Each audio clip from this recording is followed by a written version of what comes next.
Segunda parte de nuestro programa a través de Canal 7 de Somos Chaco, los miércoles a las 22, reiteración de los domingos a las 15:30 para Resistencia, Gran Resistencia y la ciudad de Villa Ángel. Además también podrá encontrar todo este material en nuestro sitio de noticias, en nuestro canal de YouTube y las redes sociales, siempre con la denominación de Sin Retórica.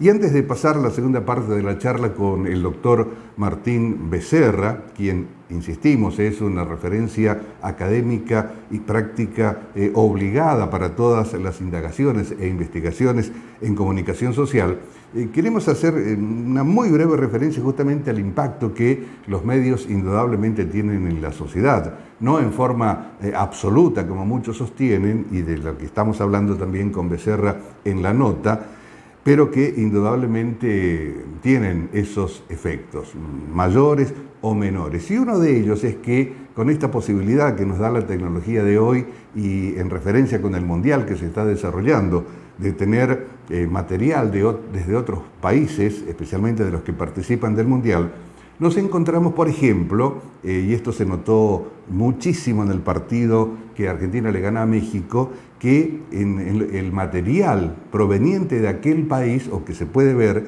se manifiesta la inseguridad o las inseguridades, la desconfianza, la no posibilidad de otorgarle plenamente todos los potenciales que tiene la selección mexicana, dándole todo eso a su oponente, en ese caso en la República Argentina. Y paradojalmente, si nos venimos a nuestro país y observamos lo mismo, vemos lo contrario. Es decir, que se valorizaba y mucho la posibilidad del equipo azteca, llevando hacia atrás un tanto las de la representación de nuestro país. Habla también de una sociología del público, podría decirse, y de la manera en que la comunicación transmite y retransmite, además de permitir también la construcción de sentido en cuanto a lo que significa la victoria y la derrota.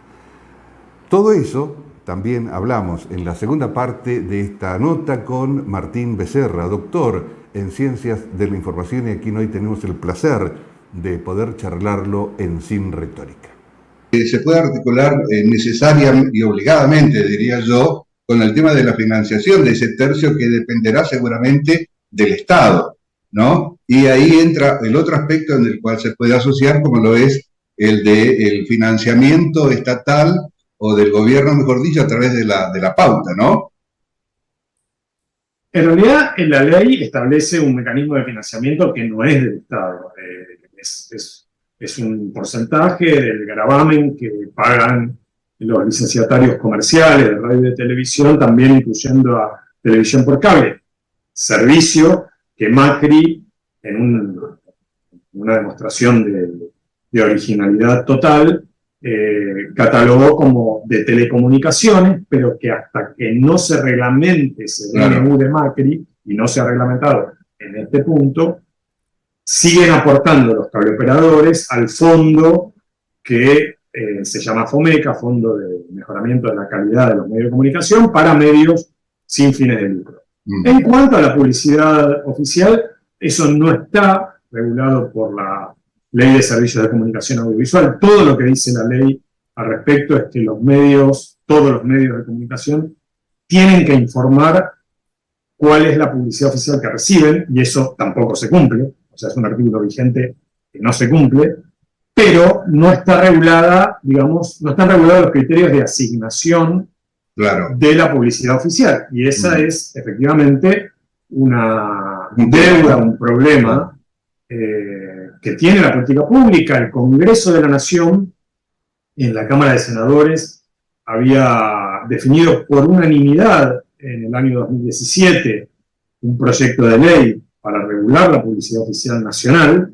Por unanimidad significa que todas las senadoras y todos los senadores en ese momento habían votado ese proyecto, fue a diputados, y el Poder Ejecutivo de entonces, del expresidente Macri, no impulsó su tratamiento. Ahora, y el proyecto perdió estado parlamentario. Martín, ¿debería existir esa pauta obligatoriamente, aunque no sea legal hacerlo, aun cuando el gobierno tenga la obligación de exponer y de transmitir, comunicar sus actos de gobierno? Yo creo que sí, o sea, a mí me parece que el problema que tenemos con la policía oficial es que, digamos, hay claramente, por lo menos, dos grandes usos que se le da. Uno es, efectivamente, el de dar a conocer los actos de gobierno, de campañas de vacunación, de cobro de jubilaciones, qué sé yo, eso forma parte del cotidiano.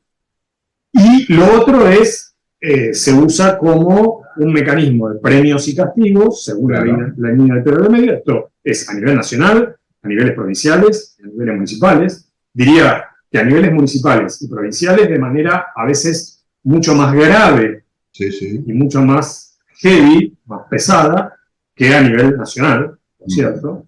Porque además a nivel nacional por lo menos hay información sostenida, y esto hay que reconocerlo en los distintos gobiernos. Ya desde 2007 en adelante, todos los gobiernos de mejores con mejor y peor formato, pero todos dieron, los gobiernos nacionales digo, dieron información del gasto en publicidad oficial. Claro. No así los gobiernos provinciales y mucho menos los gobiernos municipales. Ahora, sí. Dicho esto, es un mecanismo de premios y castigos. Sí, sí, y sí. también, en muchos casos, es un mecanismo de subsidio para la existencia de medios que si no tuvieran publicidad oficial, pues no existirían. Claro. Y también de coacción en muchos casos, ¿no? Sobre todo... Sí, por eso digo, premios y castigos. ¿Sí? Claro. Martín, una pregunta de manual, digamos, para un experto en comunicación como lo sos vos, pero que vemos que habitualmente se plantea el hecho de la casi permanente presencia o total, mejor dicho, injerencia de los efectos de los medios de comunicación en el pensamiento de la sociedad, que las manipula, que las maneja y que inclusive hasta puede cambiarla. Basándose en una teoría ya bastante viejita de los años 40 del siglo pasado. ¿Cómo ves eso? Que los medios tienen influencia es claro. Digamos, si no, las compañías publicitarias, Coca-Cola no pondría publicidad en los medios, claro, porque Coca-Cola quiere vender Coca-Cola y Fiat quiere vender coches y ponen publicidad en los medios esperando que esa publicidad tenga algún tipo de efecto, o sea, que algún tipo de efecto tiene. Lo que décadas y décadas de estudios sobre medios y sobre sociedad han demostrado es que no determinan el comportamiento de la sociedad ni de los individuos. Influyen, sí. Esa influencia es variable y depende de muchos factores. Factores que tienen que ver con el contexto político y económico. No es lo mismo la influencia de mensajes de los medios en el marco de una crisis económica como si no hubiera crisis económica. No es lo mismo en el marco de una guerra, por ejemplo, aquí en Malvinas, que si no hay guerra. Entonces, no se puede generalizar y no es lo mismo el impacto en vos que en mí. O sea, en cada persona también es distinto. Y nosotros en la Argentina tenemos un ejemplo muy categórico para discutir el presunto determinismo de los medios respecto de la opinión ciudadana, que es la reelección de Cristina Fernández de Kirchner como presidenta en el año 2011. Para el año 2011, cuando Cristina Fernández fue reelegida con el 54% de los votos, sacándole casi 40 puntos al que salió segundo, que era Hermes Vino, sacó 17%. O sea, casi 40 puntos entre la primera, que fue reelegida, y el segundo, ¿no? Para ese momento, los grandes medios de comunicación comerciales, Clarín como multimedia, es decir, Clarín, los cientos de medios del grupo Clarín y que replican, aunque no sean del grupo, la línea editorial del grupo Clarín. Infobae, La Nación, que es otro gran grupo de comunicación, entre otros. Cuando digo Clarín, digo La Voz del Interior en Córdoba, Los Andes en Mendoza, TN en todo el país. O sea, para ese momento llevaban por lo menos 3 años y medio, siendo quizá quedándome corto, 3 años y medio de oposición cotidiana. Cada segundo de programación de Radio Mitre, o de TN, o de Infobae, o de La Nación, cada titular durante esos 3 años y medio, y eso continúa hasta hoy, nos dicen que Cristina Fernández es la causante de todos los males del universo y de sus alrededores. Sin embargo, los argentinos que ven TN, que consumen Infobae.com, Clarín.com, LaNación.com, votaron a Cristina Fernández. ¿Qué significa esto? Entonces no hay determinación estricta de nuestra conducta. O sea que la ciudadanía tiene capacidad de ejercicio crítico de los mensajes que ven los medios. Si uno tiene trabajo, la heladera llena a fin de mes, el ambiente en el que se mueve relativamente seguro y otras condiciones que cada una y cada uno ponderará, por más que los medios te digan que es todo una miseria, probablemente uno tenga una mirada crítica. Ahora, cuando los medios coinciden, si uno no tiene la heladera llena y los medios te dicen la culpable de que no tenga la heladera llena es esta. Si uno no tiene trabajo y te dicen la culpable de que no tengas trabajo es este, entonces quizá la influencia sea distinta. Claro. Y hay muchísimos ejemplos, ¿no? Podría asociarse inclusive a lo que sucedió con Carlos Menem en el 2003. Fue uno de los políticos más vapuleados en los anteriores 5 años y ganó, por mínima, pero le ganó a Kirchner, ¿no? Salió primero, sí. Claro.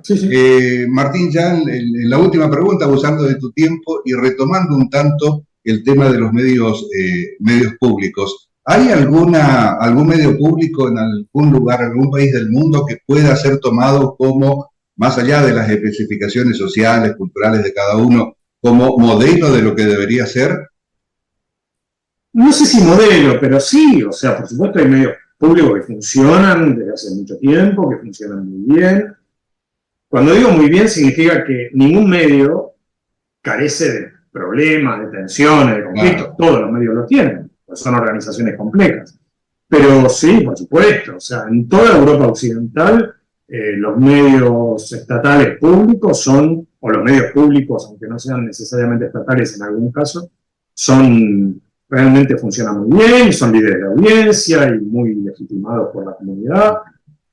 En Sudáfrica hay medios públicos que funcionan muy bien, en Japón hay medios públicos que funcionan muy bien, en Canadá, pero en la Argentina también, porque yo mencionaba Encuentro o Paca Paca, que son medios públicos. Lo que pasa es que, claro, y funcionan bien dentro de lo que son los medios en la Argentina, pero claro, no son medios generalistas, o sea, no son medios que abarquen entretenimiento, información, como lo hace Canal 7.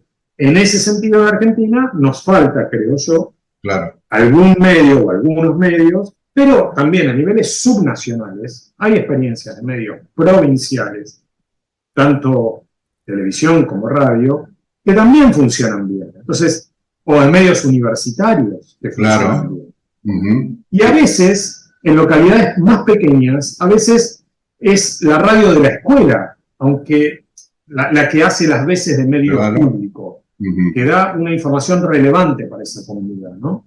Entonces, a veces no es necesariamente un gran medio, sino un medio que es valioso y significativo para esa comunidad. ¿La credibilidad tal vez sea uno de los factores más difíciles de conseguir para los medios públicos? Sí, totalmente. Y más en una sociedad polarizada como la nuestra, en donde siempre sospechamos de la vereda opuesta, ¿no? Claro. O sea, es muy difícil construir credibilidad por encima de esa polarización, ¿sí?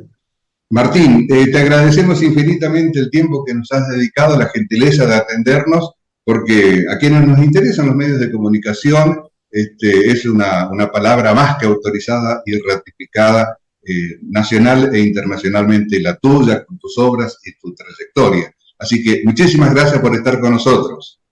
Muchas gracias, Pedro, gracias. Final de esta nota con Martín Becerra, el investigador, el doctor en Ciencias de la Información y experto en comunicación social, que estuvo aquí con nosotros y le agradecemos inmensamente el hecho de darnos su tiempo. Una muy breve pausa y ya prácticamente en la parte final, en el tramo último de nuestro programa de hoy, tendremos una parte de la nota que en su momento consiguiéramos con el doctor Juan José Neif, quien es experto en ecología e investigador de la Universidad Nacional del Nordeste e investigador del CONICET. Esta es la charla con Juan José Neif. Hola doctor, ¿cómo le va? ¿Cómo está usted? Muchas gracias por atendernos. Gracias a ustedes, muy bien.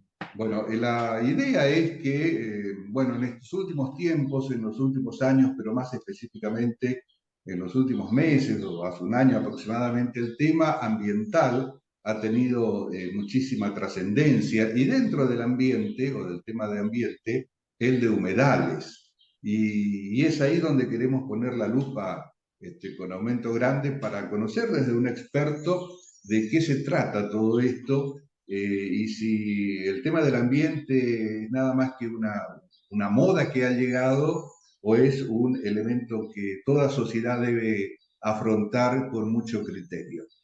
¿Cómo lo ve usted al tema del ambiente en general? ¿Es solamente una moda, doctor?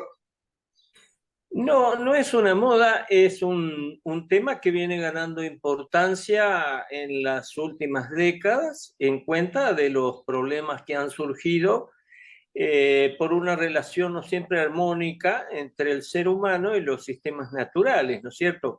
Cuando yo comencé a trabajar en el año 70, el ambiente y los temas ambientales, la ecología, estaba solamente en los libros de texto.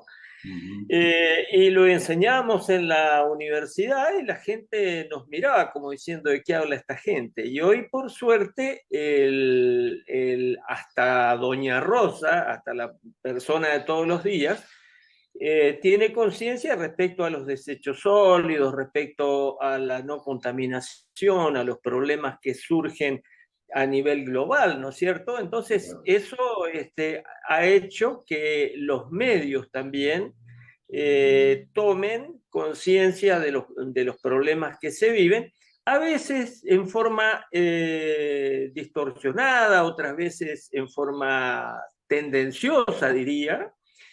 Y eso hace, ¿no es cierto?, a que esto a veces se viva también, me refiero al caso de los humedales. Nosotros los argentinos somos muy propensos a vivir las cosas como si fuera un Boca River o un color político u otro, la grieta. A todo o nada, digamos, ¿no? Claro, entonces el tema humedales Doctor, comenzó. antes Sí. de avanzar en el tema humedales y entendiendo que las palabras no son solo palabras, digamos, pero hace algunas décadas se lo relacionaba mucho con lo que se denominaba ecología o medio ambiente. Hoy estos últimos términos ha cambiado por el ambiente. ¿Eso significa algo en esencia más allá de la denominación? Se usaba y todavía se usa el término medio ambiente, la palabra medioambiental, y eso viene porque el término medio ambiente es una traducción literal del término inglés environment. Y si nosotros lo usamos de esa manera y decimos medio ambiente, viene a ser la mitad del ambiente. Por lo tanto, lo correcto es hablar de ambiente o de medio, ¿no es cierto? Ajá. O sea, la palabra compuesta medio ambiente es un pleonasmo, literalmente, es la repetición de dos términos que individualmente dicen lo mismo. Claro. Entonces, lo correcto es decir ambiente, ¿no es cierto? Ambiente o sistema natural. Muchas veces la gente emplea el término ecosistemas en forma muy libre y sin embargo, cuando nosotros lo queremos aplicar a distintos medios o a distintas realidades, en lo que es el territorio o en lo que es en términos de tiempo, lo mejor es hablar de sistemas naturales o de medio o de ambiente y no referirse, por ejemplo, a ecosistemas, que son unidades de análisis que tienen que ver ya muy bien definidas por la ecología, ¿no? Claro. Y con el tema humedales específicamente, sabemos que hubieron varios proyectos desde hace bastante tiempo que inclusive no tuvieron un tratamiento completo como para que sea ley. ¿Cómo se está hoy en la Argentina con ese proyecto, si es que hay uno solo? Claro, los humedales empiezan a tener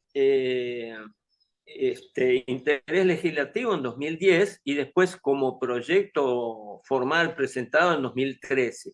Desde entonces hubo 18 proyectos de Ley Nacional de Humedales que perdieron vigencia en el año 2020, 2021, y ahora nuevamente se han presentado 10 o 12 proyectos de Ley Nacional de Humedales.